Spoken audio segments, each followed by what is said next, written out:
Hi, this is Dr. Paul, and we're talking with Dr. Garrett Bode, chiropractic physician right here in Oldsmar, Florida.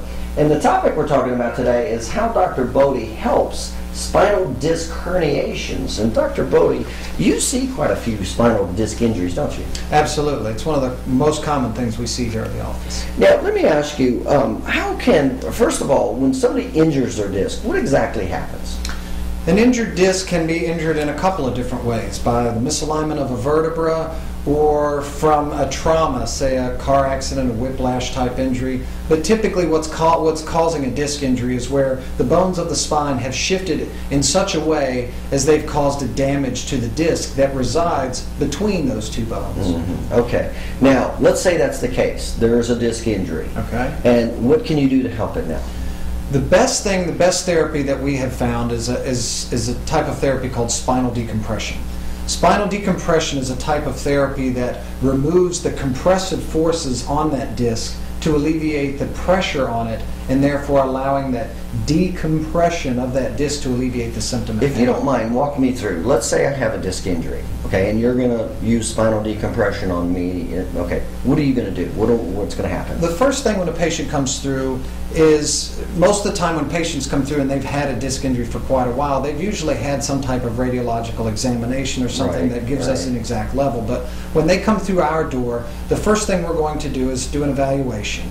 Once we determine that they are in fact a candidate for decompression, we'll take them back into the decompression room. Mm-hmm. From there, we put them onto a specific table that does a specific action to alleviate that disc. With decompression, what you're actually doing is pulling the spine apart in an axial position, meaning if you were using me as an example, it would be like pulling my head upward and pulling my waist downward. Okay, let's say I have the disc injury. How are you going to do that?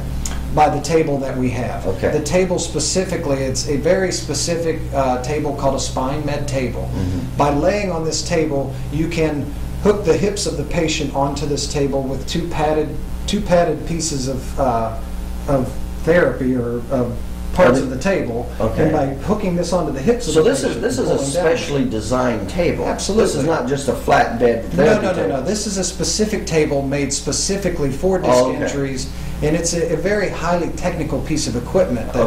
So let me understand. Am I laying face up or face down? You're laying face up. Okay, I'm face up, and I've got the support at my hips. Mm-hmm. Okay, now you have another strap that goes around the top of you. Okay. That point is to hold you in place, while the port that's on your hips, or the part that's on your hips, pulls downward. Okay. And by doing so, the top body is held in position, but the lower half of the body is being pulled downward. Okay. And in doing so, you take the pressure that is squeezing that disc together, creating all of that pain, and as you pull it apart, it gently pulls apart to alleviate that symptom. I was going to say, this is slow and easy, isn't it? Very slow and easy. Most of the patients, when we put on decompression, I go back to bring them off the table. Most of them are completely asleep because they're so relaxed. Mm-hmm. By pulling apart that table, and it does pull very gently, but by pulling apart, it alleviates that severe pain that patient is in and helps to give them a more sense of relaxation and relief. Now, how do you know how much pressure to use to open that disc injury up? How much? There is a specific protocol for the table that we have. There are different types of decompression tables. When we purchased our table, we wanted to make sure that we found the table that we felt had not only the best technique, but also the latest technology that would give our patient the best chance for help. But in doing so, to determine how much weight, it's based upon the patient itself.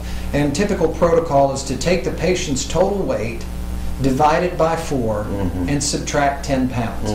That's your starting weight. Okay. So if you have a 200-pound man, you divide that by 4. I got you. Take away. So that's where you kind of the start. And that's correct. And then go from there. Okay. Now let's say something goes wrong on the table. I don't like it. What happens? Every patient, when we put them on the table, they are left in the room by themselves on the table, but they are left with one very specific thing, and that is a kill switch. If anything on the table during the treatment begins to become uncomfortable or gets to the point where the patient feels it's not right, they can stop it themselves by simply hitting that button. It immediately shuts off that table without any further action at all. Does that happen very much? Do patients actually... Most of the time, patients, when I go back there, if they've hit the kill switch, they apologize. Oh, doc, I'm sorry, I hit the button on accident. I've yet to have anyone push it because they were actually having discomfort. So it is a very comfortable procedure. Absolutely. It's not only is it comfortable, but it's relieving the symptom while they're on there. So it's, and for a lot of patients, if you've had a disc injury, you know that unrelenting, constant pain.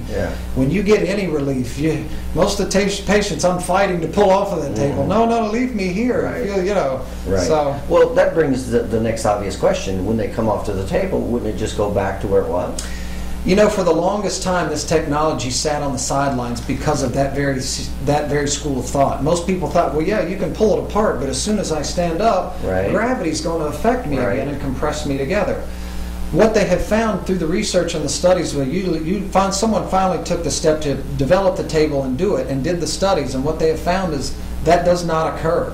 I've had probably 30 patients on our table in the course of the last 2 years.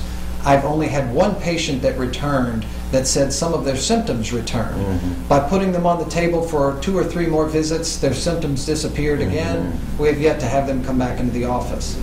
We do tell patients, however, with disc injuries, if you go back to the activity that caused the disc injury in the first place, your chances of it coming back are going to be pretty high. But whether you utilize spinal decompression, chiropractic therapy, or even surgery, if you don't take care of that injured disc, it's going to come back on you eventually. Well, is it possible when you get to therapy that it actually heals right? Oh, absolutely. It can heal properly, and when it does heal properly, it becomes a permanent fix. And decompression is meant to be a permanent fix, not just a temporary relief or therapy. It is actually a treatment meant to fix the problem on a permanent basis. And how many therapies typically would it take? How many treatments would it take to... The typical protocol with decompression is 20 treatments on the table itself.